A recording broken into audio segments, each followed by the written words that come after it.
देवियों और सज्जनों, आपका स्वागत है। आज हम एक दिन की नहीं बल्कि सहस्राब्दियों की यात्रा पर निकल रहे हैं।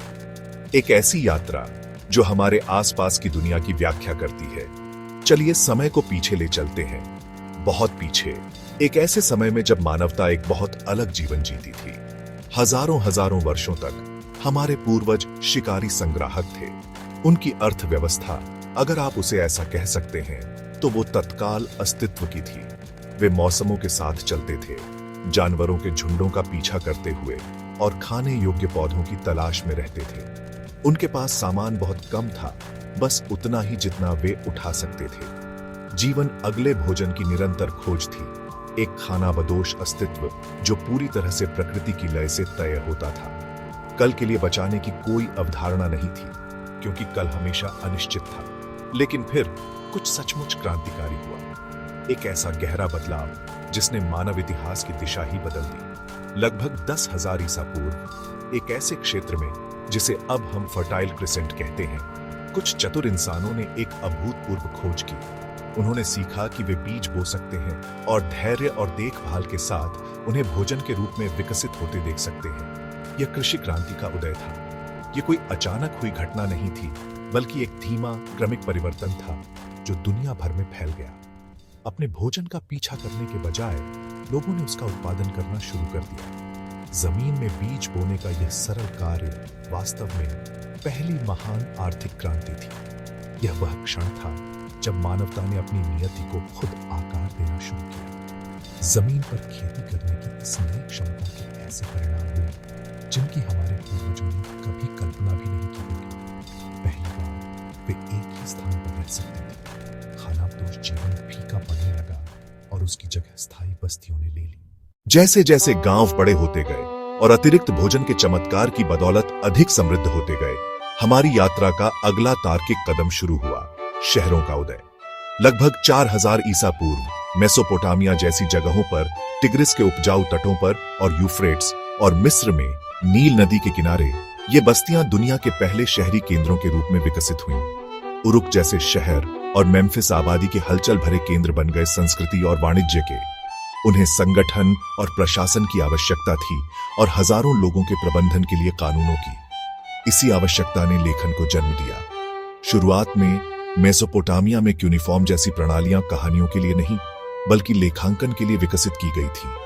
लेकिन बड़े शहरों में वस्तु विनिमय प्रणाली की सीमाएं थीं। क्या होता अगर एक कुम्हार को ऊन चाहिए होता, लेकिन चरवाहे को बर्तनों की जरूरत नहीं होती? प्रारंभिक धन, कौड़ियां, नमक और यहां तक कि मवेशी भी, असली सफलता सोना और चांदी जैसी कीमती धातुएं। लगभग 7वीं शताब्दी ईसा पूर्व लीडिया ने पहले से तौली गई धातु पर एक आधिकारिक मुहर लगाई। इसने वजन और शुद्धता की गारंटी दी। यह पहली मानकीकृत मुद्रा थी, एक गेम चेंजर। व्यापार में विस्फोट हुआ, जिससे प्राचीन आर्थिक विकास को बढ़ावा मिला। पैसे के आविष्कार और शहरों के विकास ने अगले भव्य अध्याय के लिए मंच तैयार किया। महान शास्त्रीय साम्राज्यों का युग। पश्चिम में रोमन साम्राज्य, चीन में हान राजवंश। सिर्फ सैन्य शक्तियां ही नहीं, विशाल आर्थिक क्षेत्र, उन्होंने शांति और स्थिरता का अभूतपूर्व स्तर बनाया। एक ऐसी स्थिति जिसे पैक्स रोमाना के नाम से जाना जाता है। इस सुरक्षा ने लंबी दूरी की यात्रा और व्यापार को सुरक्षित और अधिक लाभदायक बना दिया। इसी युग के दौरान इतिहास के सबसे प्रसिद्ध व्यापार नेटवर्कों में से एक का जन्म हुआ। सिल्क रोड यह कोई एक अकेली सड़क नहीं थी, बल्कि 4000 मील से अधिक फैले आपस में जुड़े मार्गों का एक विशाल जाल था, जो चीन और रोम के शक्तिशाली साम्राज्यों को जोड़ता था। सदियों तक यह नेटवर्क अंतर्महाद्वीपीय व्यापार की मुख्य धमनी था।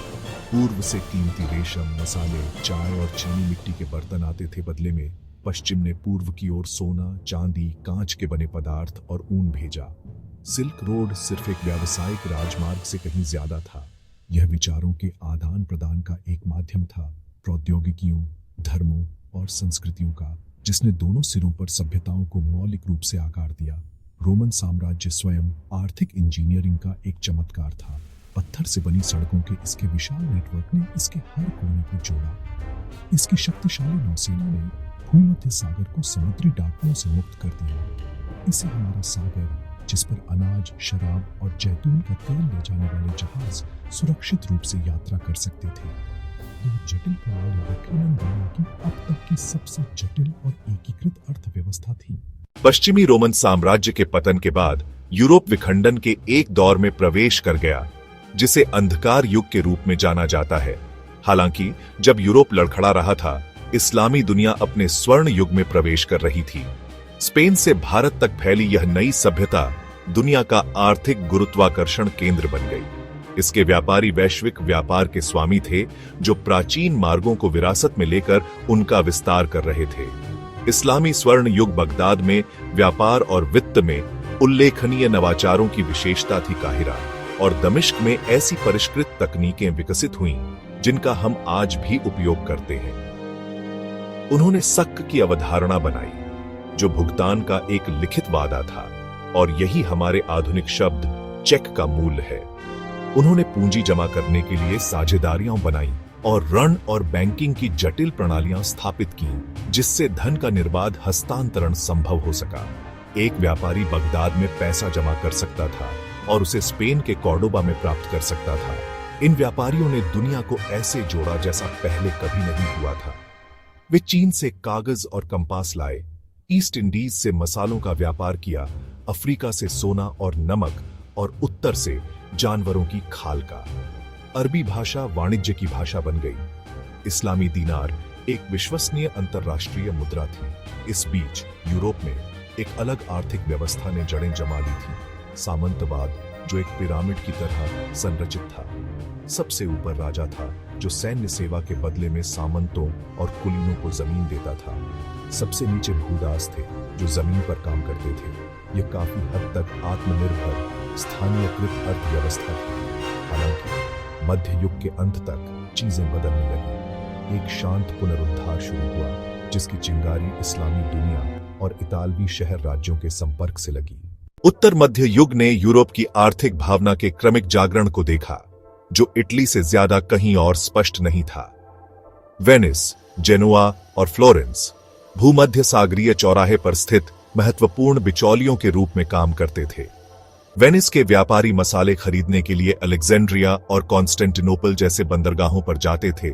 रेशम और अरब व्यापारियों द्वारा लाए गए अन्य लग्जरी सामान फिर उन्हें पूरे यूरोप में भारी मुनाफे पर बेचते थे। वे अविश्वसनीय रूप से धनी हो गए। उन्होंने बैंकिंग के नए रूपों का बीड़ा उठाया और पुनर्जागरण को वित्त पोषित किया। हालांकि बिचौलियों पर इस निर्भरता का मतलब था कि पूर्व से आने वाला सामान बहुत ज्यादा महंगा था। 15वीं शताब्दी तक शक्तिशाली ऑटोमन साम्राज्य ने पारंपरिक भूमि मार्गों पर नियंत्रण कर लिया था। यूरोपीय सम्राटों और व्यापारियों ने इंडीज के धन तक पहुंचने के लिए एक सीधा समुद्री मार्ग खोजने का सपना देखना शुरू कर दिया। इस इच्छा ने खोज के युग की शुरुआत की जिसे पुर्तगाल के राजघरानों ने प्रायोजित किया और स्पेन ने बहादुर खोजकर्ताओं ने अज्ञात की ओर प्रस्थान किया। कैरावल जहाज और चुंबकीय कंपास जैसी नई तकनीकों का उपयोग करते हुए उन्होंने नए क्षेत्रों का नक्शा बनाया। 1498 में वास्को डी गामा सफलतापूर्वक भारत पहुंचा, जिससे मसालों के लिए एक सीधा समुद्री मार्ग खुल गया। 1492 में क्रिस्टोफर कोलंबस पश्चिम की ओर नौकायन करते हुए नई दुनिया अमेरिका पर पहुंच गया। इन यात्राओं ने पुराने आर्थिक नक्शे को तोड़ दिया और एक सच्चे वैश्विक नेटवर्क को एक साथ जोड़ना शुरू कर दिया। वैश्विक संबंधों का यह नया युग एक स्याह पक्ष के साथ आया। यूरोपीय शक्तियों ने अमेरिका, अफ्रीका और एशिया में विशाल औपनिवेशिक साम्राज्य स्थापित किए। उन्होंने इन भूमियों के संसाधनों और श्रम का बड़े पैमाने पर शोषण किया। कोलंबियन एक्सचेंज ने पुरानी और नई दुनिया के बीच पौधों, जानवरों, बीमारियों और प्रौद्योगिकी का हस्तांतरण देखा। जहां यूरोप को आलू और मकई जैसी फसलें मिली जिससे जनसंख्या में वृद्धि हुई, वहीं यूरोपीय बीमारियों ने मूल निवासियों को तबाह कर दिया। एक क्रूर ट्रांसअटलांटिक दास व्यापार उभरा जिसने अकल्पनीय मानवीय पीड़ा की कीमत पर अपार धन पैदा किया। सहस्राब्दियों तक आर्थिक विकास धीमा रहा, एक आम व्यक्ति के लिए लगभग अगोचर। 1700 में एक किसान का जीवन रोमन काल के किसान के जीवन से नाटकीय रूप से अलग नहीं था। शक्ति का प्राथमिक स्रोत मांसपेशी थी, मानव और पशु, जिसे हवा और पानी से पूरक किया जाता था। लेकिन 18वीं शताब्दी के अंत में ग्रेट ब्रिटेन में कुछ असाधारण शुरू हुआ। यह औद्योगिक क्रांति थी, एक ऐसा मौलिक परिवर्तन जिसने मानव समाज को नया आकार दिया, कृषि क्रांति से भी कहीं अधिक गहराई से।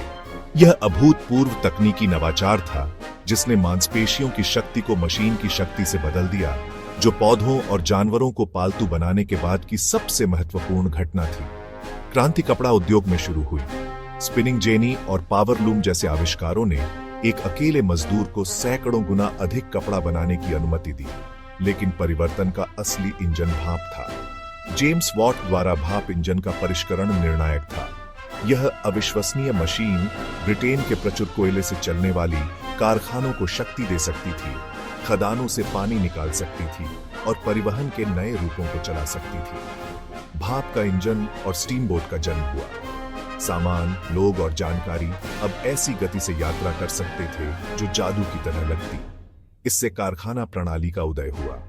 उत्पादन छोटी झोपड़ियों से निकलकर बड़ी केंद्रीकृत इमारतों में चला गया, जहां मशीनों और श्रमिकों को एक साथ लाया गया। शहरों में विस्फोटक वृद्धि हुई क्योंकि लोग मैनचेस्टर जैसे औद्योगिक केंद्रों में काम खोजने के लिए ग्रामीण इलाकों से उमड़ पड़े समाज का मौलिक रूप से पुनर्गठन हुआ, जिससे एक नया औद्योगिक श्रमिक वर्ग और धनी उद्योगपति बने।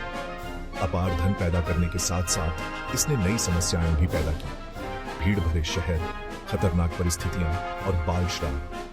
परिणाम था महान समृद्धि। पहली बार निरंतर तीव्र आर्थिक विकास संभव हो गया। औद्योगिक क्रांति ने उस आधुनिक दुनिया का निर्माण किया जिसमें हम रहते हैं। 20वीं सदी ने औद्योगिक क्रांति की प्रवृत्तियों को तेज और वैश्वीकृत होते देखा। दुनिया 2 विश्व युद्धों, एक शीत युद्ध और तकनीकी प्रगति की लहरों के माध्यम से आपस में जुड़ गई। 1945 के बाद संयुक्त राज्य अमेरिका प्रमुख आर्थिक शक्ति के रूप में उभरा, जिसने मुक्त व्यापार का समर्थन किया। सदी का दूसरा भाग बदलाव का एक बवंडर था। शिपिंग कंटेनर ने व्यापार लागत कम कर दी। जेट इंजन ने अंतरराष्ट्रीय यात्रा को आम बना दिया।